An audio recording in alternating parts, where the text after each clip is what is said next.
Hello students, I am your Shashi ma'am. Here I bring for you an easy education system.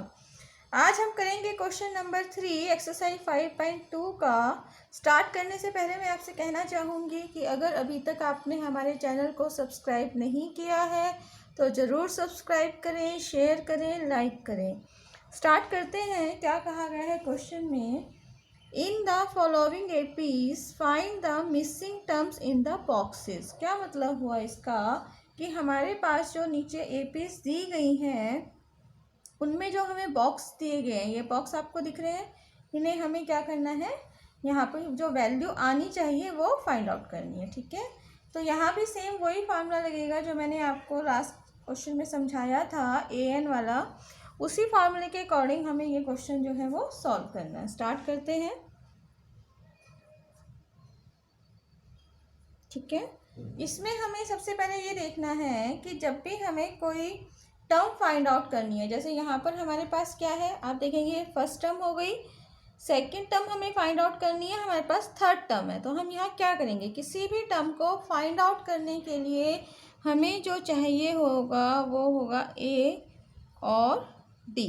ठीक है, और दूसरा कौन से नंबर के टर्म्स हमें चाहिए, मतलब एन। तो हमारे पास यहाँ क्या है, ए है, एन है, क्योंकि ए टू चाहिए, हमें क्या निकालना है, डी।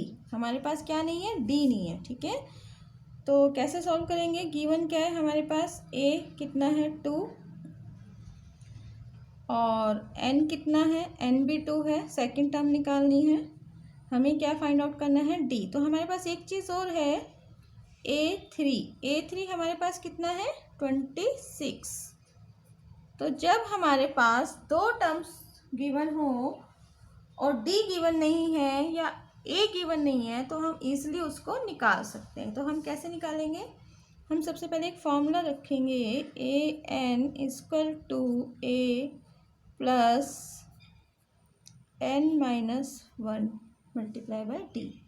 अब हमारे पास यहाँ पर क्या है, ए3 है, तो हम ए3 रख सकते में वैल्यू पुट कर सकते हैं। ए एन 26 हो गया, ए भी है हमारे पास 2 प्लस यहाँ हमारा जो एन होगा वो क्या हो जाएगा, 3 हो जाएगा।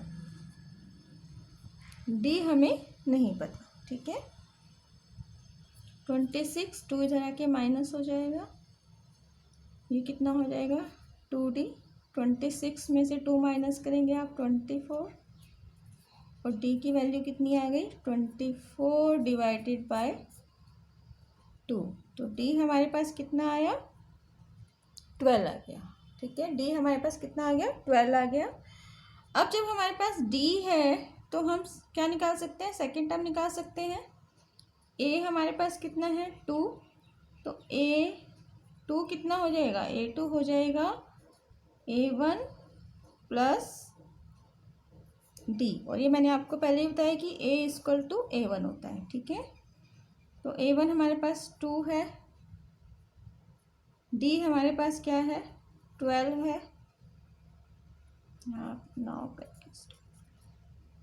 तो हमारे पास वैल्यू क्या आ गई 14। तो फर्स्ट क्वेश्चन में जो हमारा बॉक्स है उसमें क्या वैल्यू आएगी 14। A2 कितना हो गया 14 हो गया। ठीक है, यहाँ आप ये चेक भी कर सकते हैं कि आपने जो ये आंसर निकाला है वो सही है या गलत है। कैसे करेंगे, आपके पास A3 है, माइनस A2 कर दीजिए, 26 माइनस 14 करेंगे तो आपके पास क्या आंसर आएगा 12, क्योंकि डी हमारा क्या है 12, तो इसका मतलब से ठीक है आंसर हमारा। इसी तरीके से आपके पास A2 माइनस A1 करेंगे, 14 माइनस 2 इक्वल टू 12। अगर ये सेम आ रहा है इट मीन्स हमारा आंसर ठीक है। ये एग्जाम में आप कभी कंफ्यूजन हो तो इस तरीके से चेक कर सकते हैं। ठीक है, अब हम करेंगे क्वेश्चन नंबर 3 का सेकंड पार्ट। सेकंड पार्ट में हमारे पास क्या क्या दिया गया है, आप देखेंगे सेकंड पार्ट में हमारे पास A1 नहीं है। ठीक है, A1 नहीं है और D भी नहीं है, हमारे पास क्या है A2 है और A4 है। ठीक है, तो जब हमारे पास A भी नहीं है और D भी नहीं है लेकिन हमें दो टर्म्स दी गई हैं, तब हमें A और D कैसे निकालना है वो बहुत ध्यान से समझेंगे, क्योंकि मैक्सिमम क्वेश्चन आपके इस एक्सरसाइज में अब उस पर बेस्ड होंगे आने वाले क्वेश्चन जो होंगे। तो देखें सेकंड क्वेश्चन करेंगे हम। क्या गिवन है हमारे पास 8 to 13 फर्स्ट 1 2, तो A2 हो गया, 3 4 A4 हो गया, कितना है 3। ठीक है, अब हम क्या करेंगे, इन दो टर्म से ए और डी निकालेंगे। तो कैसे निकालेंगे, पहले हम ले लेंगे A N equal to A plus N minus 1 into D. A N पहले हम क्या रखेंगे 13 रखेंगे। ठीक है, दो इक्वेशन हम इसमें बनाएंगे। ए हमारे पास नहीं है, एन कितना है 13, सॉरी एन हमारे पास 2 है, दोबारा लिख लेते हैं 13 इक्वल टू ए प्लस, क्योंकि सेकंड टर्म है तो एन कितना हो गया 2 minus 1 d, 13 equal to A plus t. ये हमारी एक इक्वेशन बन गई, इसको हम इक्वेशन 1 का नाम दे देते हैं। ठीक है, अब सेम फार्मूला लगा के हम A4 की वैल्यूज पुट करेंगे।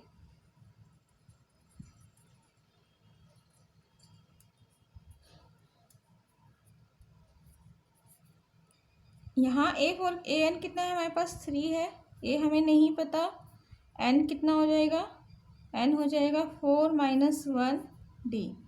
ठीक है, 3 equal to A plus 3 d, इसको हम दे देंगे इक्वेशन 2 का नाम। ठीक है, यहाँ आपको ये समझना है कि अगर हमारे पास ए भी नहीं है डी भी नहीं है और दो टर्म्स हमें दी गई हैं, तो हम किस तरीके से ए और डी निकालेंगे। तो सेम प्रोसेस आप इस तरीके के हर क्वेश्चन में अप्लाई कर सकते हैं, जहाँ पर आपके पास दो टर्म्स हैं लेकिन आपको ए और डी नहीं दिया गया, ए और डी चाहिए। तो अब आप क्या करेंगे, अब हमारे पास दो इक्वेशन हो गई, आपको पता है कैंसिल करने का मेथड हमने किया था लास्ट चैप्टर्स में। हम लिखेंगे सब्ट्रैक्ट इक्वेशन 2 फ्रॉम इक्वेशन 1। ठीक है, कैसे सब्ट्रैक्ट करना है वो भी मैं आपको समझा देती हूँ। 13 इक्वल टू इक्वेशन 1 कितना था, फ्रॉम इक्वेशन 1 है तो इक्वेशन 1 को हम ऊपर लिखेंगे। इक्वेशन 1 था हमारे पास 13 equal to A plus d. Equation 2 हमारे पास है 3 equal to A plus 3d। ये बहुत ध्यान से समझना है क्योंकि बच्चे यहाँ भी बहुत मिस्टेक करते हैं और सबसे ज़्यादा मिस्टेक करते हैं अगर हमने ये लिखा है subtract equation 2 from equation 1। From equation 1 है, सब्ट्रैक्ट है, तो आप इक्वेशन 1 पहले लिखेंगे, इक्वेशन 2 बाद में लिखेंगे। ठीक है, और इस दुविधा से अगर आप बचना चाहते हैं कि कौन सा इक्वेशन हम यहाँ लिख रहे हैं और कौन सा यहाँ पहले लिख रहे हैं, तो आप एंड लिख दीजिए। ठीक है, अब हम जब भी दो इक्वेशन को सब्ट्रैक्ट करते हैं तो क्या होता है कि हमारे जो नीचे वाली इक्वेशन है इसके साइन चेंज रहते हैं। जैसे ये प्लस है तो ये माइनस हो जाएगा, ये माइनस हो जाएगा, ये माइनस हो जाएगा। अब ये प्लस है, ये माइनस है, तो ये कैंसिल हो गया, हमारे पास ए कैंसिल हो गया, तो हमारे पास क्या आ जाएगी, डी की वैल्यू आ जाएगी। 13 में से 3 माइनस करेंगे 10, और यहाँ पर 3 में से 1 माइनस करेंगे, माइनस प्लस हो रहा है तो 1 माइनस करेंगे तो -2d आ जाएगा। ठीक है, माइनस करके इक्वेशंस को हमारे पास ये आया। अब हम क्या कर सकते हैं, लिखेंगे 10 इक्वल टू -2d, और d की वैल्यू क्या आ जाएगी 10 डिवाइडेड बाय -2 -5। ठीक है, तो d की वैल्यू हमारे पास क्या आई -5। डी की वैल्यू हमारे पास क्या आ गई -5 आ गई। ठीक है, अब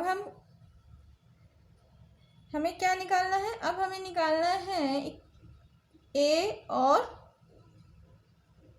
A3। ठीक है, तो वो आप कैसे निकालेंगे समझे आगे।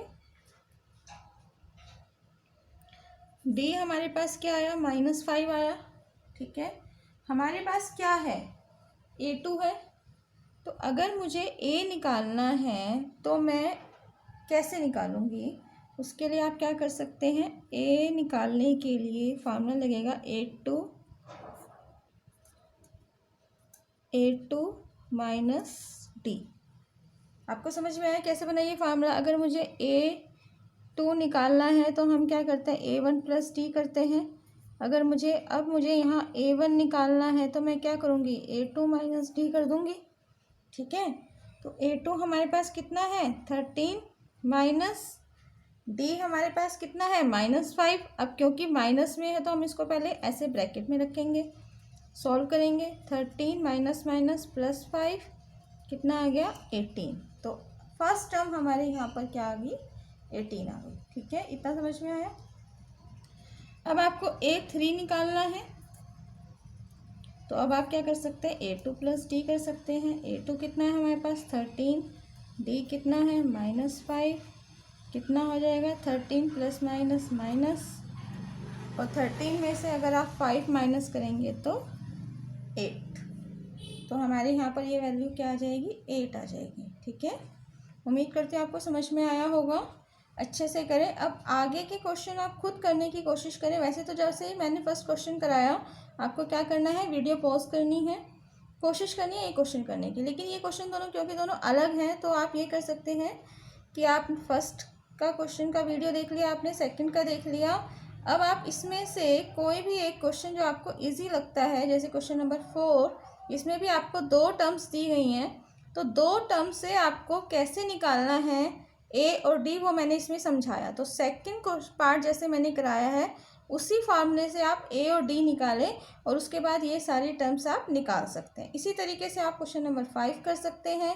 तो मेरी नेक्स्ट वीडियो में जब मैं ये क्वेश्चन कराऊंगी उसको देखने से पहले आप क्या करेंगे, क्वेश्चन नंबर 4, क्वेश्चन नंबर 5 खुद से सॉल्व करेंगे और कोशिश करेंगे कि उसका आंसर जो है वो सही है। ठीक है, और थैंक्स अ लॉट।